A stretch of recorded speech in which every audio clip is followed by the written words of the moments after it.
Hi, my name is Joe Pass, and today I want to talk about building single lines on various chord changes, chord patterns, or maybe just individual chords. But before I start that, I'd like to, maybe you would like to tune up. So here's a note to tune up with. It's A.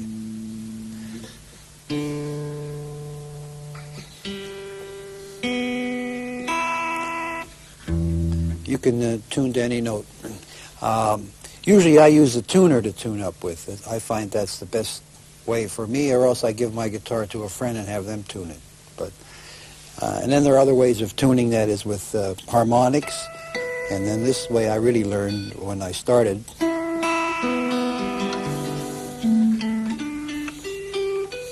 But anyway, you choose your own way.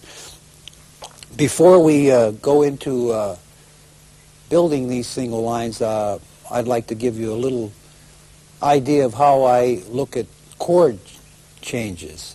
First of all, I look at chord changes as very basic. Major, minor, and dominant seventh are the only ways that I look at chord changes. I'm not interested too much in whether a chord is a C major, 9th, 11th. I just want to know if it's a C major or C minor or a C 7th. And in the dominant family, I include the diminished chord as a dominant 7th flat 9 chord, and I include the augmented chord as a dominant 7th raised 5th chord. So in the dominant family, the diminished and the augmented become dominants for me. I use them. I put a root on the chord and use them as dominants. So when you look at chords, the only thing you have to look at is the chord a major, minor, or a dominant. And so simplify your thinking, and thus you can build lines that are easier to picture or hear in your ear. When you're playing chords with all complicated intervals on them, or notes, or like a C7 flat 9 raised 9 flat 5, that's too much, too many numbers and too much to try to incorporate in your playing. Just want to know whether it's a C seventh or C minor or a C major. Before I finish this portion and we go on to tape some lines for you on these major, minor, and dominants, I'd like to talk a little bit about my right hand.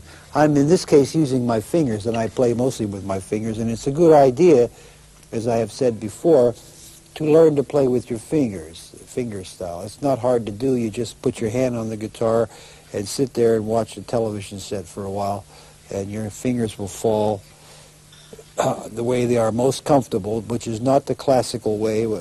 They will fall for yourself the way they are most comfortable, and you use your fingers. You can play a lot, especially if you're playing solo guitar, you can play a lot more freer, a lot more counterpoint and so forth playing. And I don't have any particular set of fingers. I'm not playing like,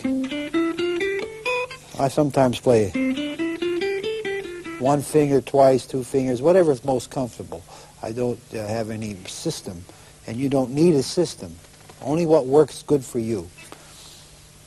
And I use a pick. The pick in this case, I use a very small pick, a half of a pick, and it's just a idiosyncrasy of mine. It's a habit, and I don't suggest that you use a small pick. I don't suggest you use a half a pick. I suggest you use a small pick, but not in this case this small. This is what I do. But I find it very difficult to use a pick that is large, because I think the closer you are to the strings, the better feeling you have for the instrument. So that's why classical players actually, I think, feel the instrument, because their hands are on the string. Anyway, the pick is...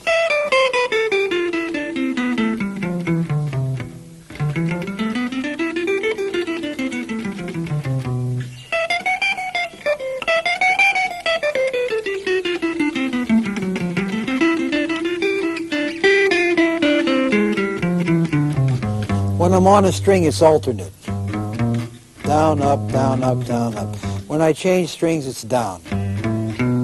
Even though it should be alternate up and down, I don't do that, so I always pick down, even if I'm going back. If it's too down. Once in a while. Very seldom. So you find my playing has very little of... very little back picking. I think you get a lot of definition when you pick down.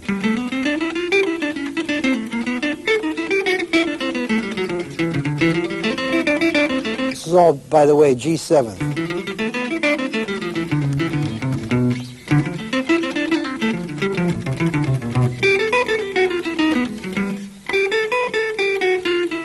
This is G7th augmented.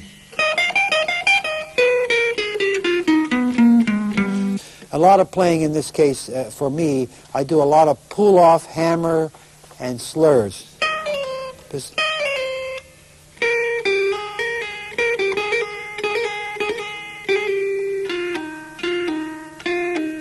I'm picking the note.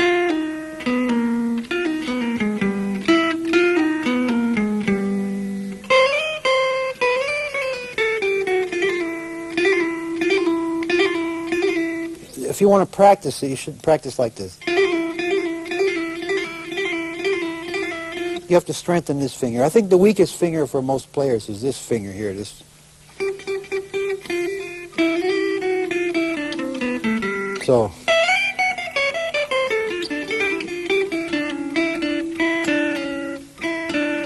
See, that's not picked. It's not...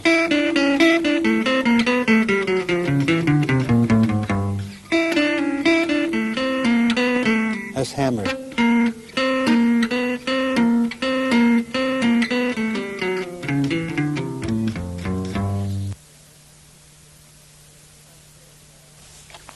Okay, as I said, we would choose some chords, and I will play some lines on them. First, I'll start with just one basic change, and I'll keep everything in the key of C. And naturally, you know that if you play in another key, it's the very same principle, the very same idea. So, but key of C would be the easiest key to give examples in. So, for instance, if I have a C major chord, major seventh, but I call it C major. First of all, I use very little arpeggio, so you would hear very little of in my playing. Now, it's not that it's not done or it's not good, it's just that I don't do it. If I were to play a line in this, with these intervals in mind, C and B, I would play it this way.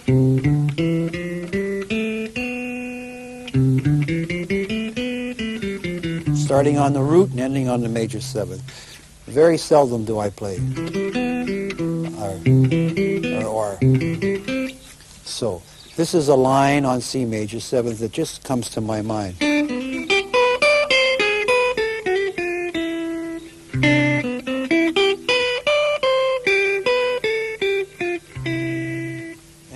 And this line comes from here.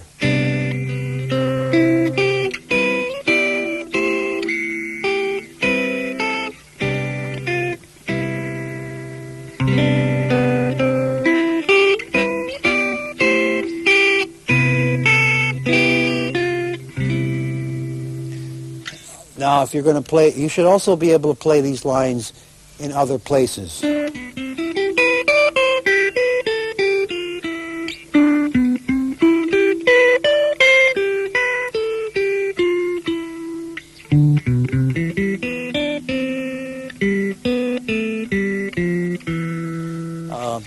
So now, once again, here's C major seventh, and here's another line.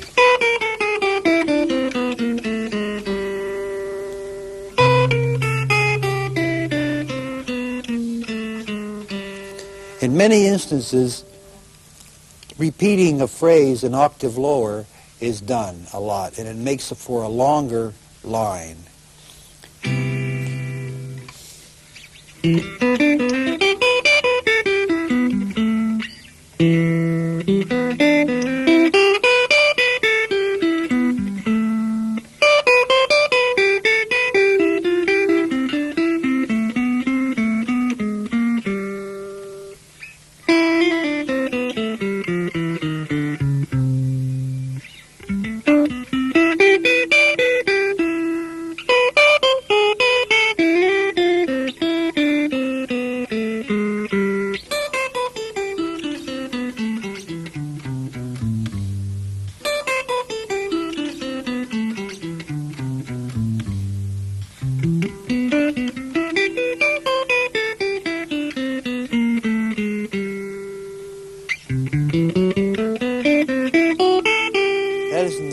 Using the 11th,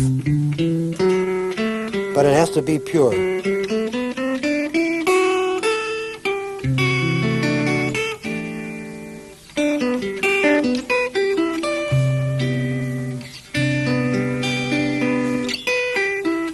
No,